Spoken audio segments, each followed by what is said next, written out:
So, in Apple's annual WWDC 2023 event this June, they introduced a lot of exciting new software and hardware, with the Vision Pro kinda overshadowing all the other announcements.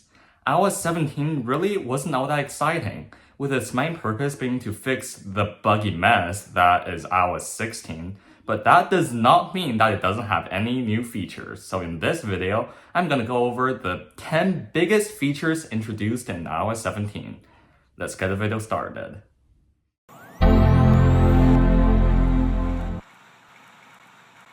Let's start off with perhaps the most major update in iOS 17, which just so happens to be the updates that no one asked for and no one cares about.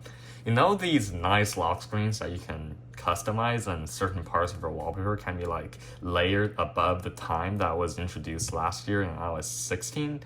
Yeah, it's exactly like that, but with contact photos.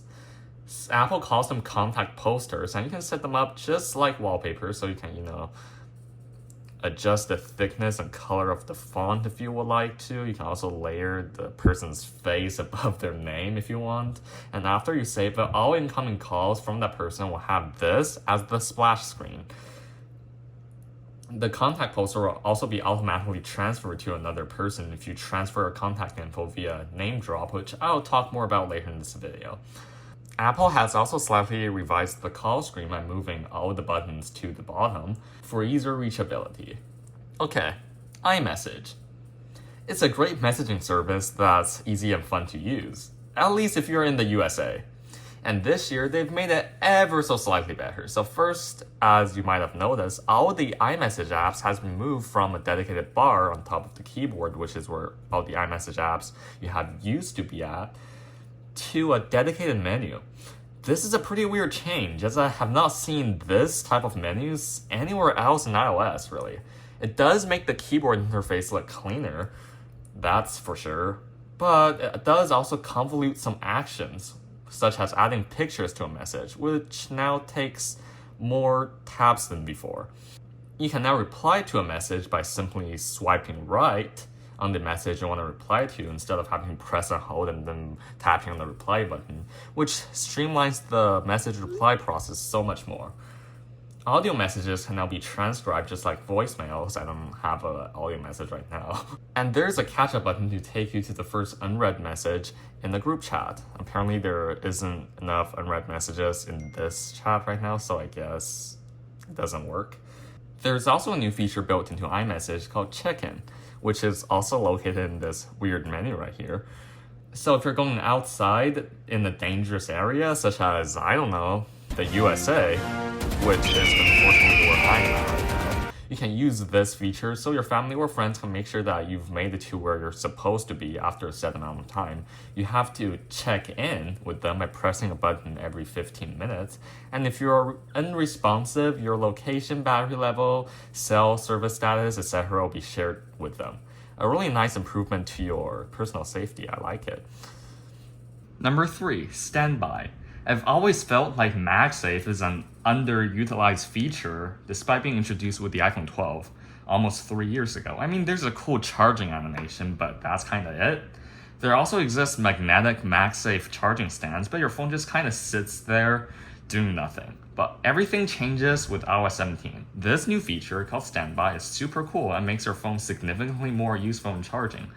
When your phone is placed on the wireless charger in landscape, doesn't have to be a MagSafe charger, any wireless charger works, your screen will transform into an interface that's essentially a Google Home.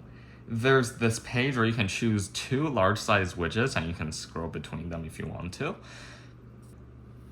A picture with a clock, or a large digital clock. You can customize them however you want, and there are many fun variants of the full-screen clock that you can choose from. It's essentially a whole nother interface designed just for stationary landscape use. And yes, your notifications and live activities, if you have any, will show up too. And in dark environments, the text and widgets will automatically turn red, just like on the Apple Watch Ultra for better visibility.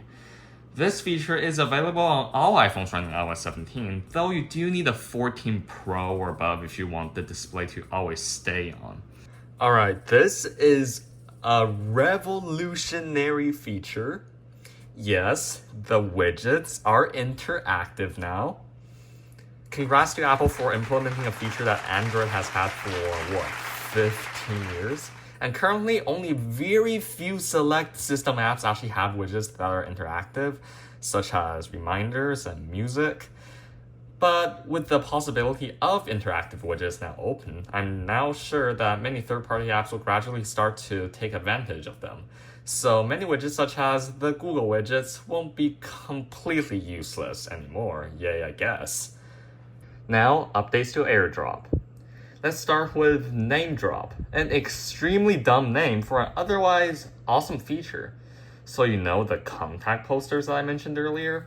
Well, if both users have their poster set up and are running iOS 17, you can quite literally just ram the top of two phones together to instantly exchange your contact info with each other, making the process of giving your phone number to someone else so much faster. And there's a cool animation too if you saw that. It was pretty sick, not gonna lie.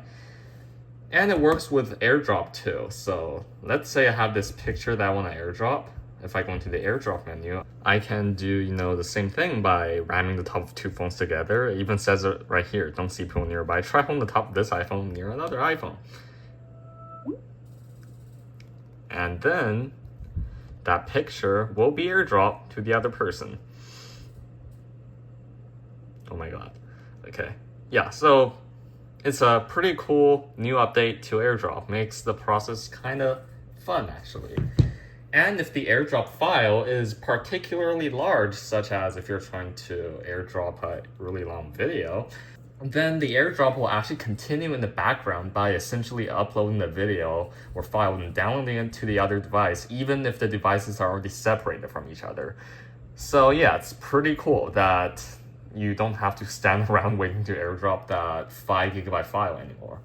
Apple this year has taken quite an unusual focus towards mental and physical health.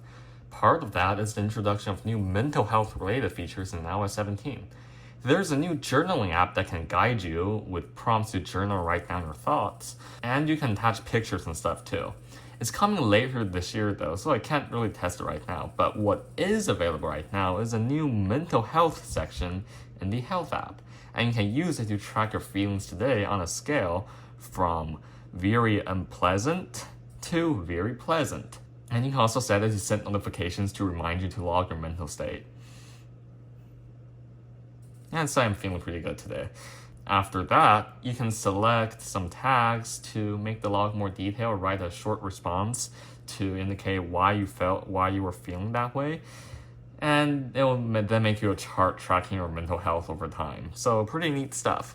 At number 7, we have better predictive text. In the age of ChatGPT, where AIs can literally generate entire essays for you, Apple has finally figured out how to suggest you the next few words in a sentence, like in Gmail and Google Docs, for example.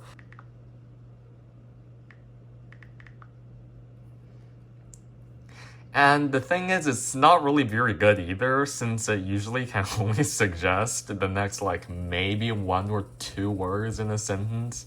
If it's really obvious, and to autocomplete it, you just have to press space.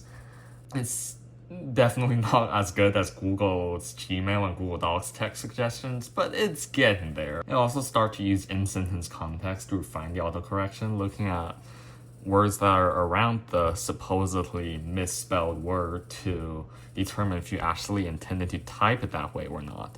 And you can also tap on the word that's corrected to instantly revert the correction if you want to. Nothing too shocking or fancy, but it's nice, I guess. Apple Maps is getting better and better, and this is making Google nervous. iOS 17 now allows you to download offline maps for use when there is no reception, such as in rural areas. And what's good about it is that you can actually resize the offline map area however you want, unlike in Google Maps. where the download area has to be in a fixed shape rectangle. I went to Joshua Tree National Park the week after iOS 17 was released, and the experience was very good. It's comparable to offline maps on Google Maps. Navigation directions work just as if you had reception, but without the traffic data, of course. So as you can see, we have this pretty neat offline map manager right here, or you can like resize, edit, and like rename your offline maps. So for example, when you don't have any internet, it will say it's using offline maps on the top, and it will show you a square of like which portion of the map it's actually available for use right here. I think it's pretty good that Apple actually visualizes like which area of the map you've actually downloaded and which part you did not. Pretty good. And at number 9, breaking news. You can now set more than one timer on iPhones. As Craig Federighi said, "We truly live in an age of wonders." The section in the clock app was renamed from timer to timers. And although the interface may look familiar, if you scroll down, you can actually see a list of your recent timers. You can give timers a label and start it. And you can also simultaneously start another timer by either using one of the presets or pressing the plus button, and you can set another timer. These timers will stack up on your lock screen as live activities. So yeah, it's pretty neat, although it's been long overdue. I mean, even Apple Watches have had this feature for like, I don't even know how many years. And finally, at number 10, we have some groundbreaking accessibility features. First, we have this mode called Assistive Access that basically radically simplifies the iOS interface to be more suitable for people with cognitive disabilities, or maybe if you just want to get rid of your smartphone addiction. It basically just makes all the buttons super big and makes the phone extremely simple to use. So for example, the camera app is literally just a viewfinder with a huge button that says take photo. And you press it and it takes a picture. So yeah, it makes the phone extremely simple to use. And there's only a very limited amount of apps available for obvious reasons, but you can also add apps that are not specifically designed for this mode. So as you can see in the Messages app, everything is just super, super big. And if you want to reply to a message, you can only reply with emojis. It's kind of weird, but it's good that Apple is finally making iPhones more accessible toward people with cognitive disabilities. While we wait for my phone to exit Assistive Access, there's also this feature that's only available on lighter iPhones, so all Pro models of the iPhone 12 and later, which can detect labels and buttons on appliances to make them easier to use for visually impaired people. But most importantly, we have the personal voice feature, and this is super cool. So it's designed for people that are at risk of losing their ability to speak in the near future, but that doesn't stop you from creating one. You basically just record yourself reading random sentences on the screen and plug your phone in overnight. Then bada bing bada boom, you now have an artificial voice of yourself. You can use it anywhere, as text-to-speech, as your voice on phone calls, audio messages, and more. Granted, it's still in beta, so it's not a perfect and exact copy of your voice, but it's still really, really cool to be able to create an artificial voice of yourself right on your phone. This is genuinely impressive. So yeah, I don't know, man. Maybe in the future I can replace all my voiceovers with this weird robot sounding artificial voice of me, I guess. And yeah, that's it for the top 10 features introduced in iOS 17. Though this update is mainly focused on bug fixes and stability improvements, it still brought a lot of new features that are really nice to have, with some straight up feeling like it's from a sci-fi movie, although not very perfect.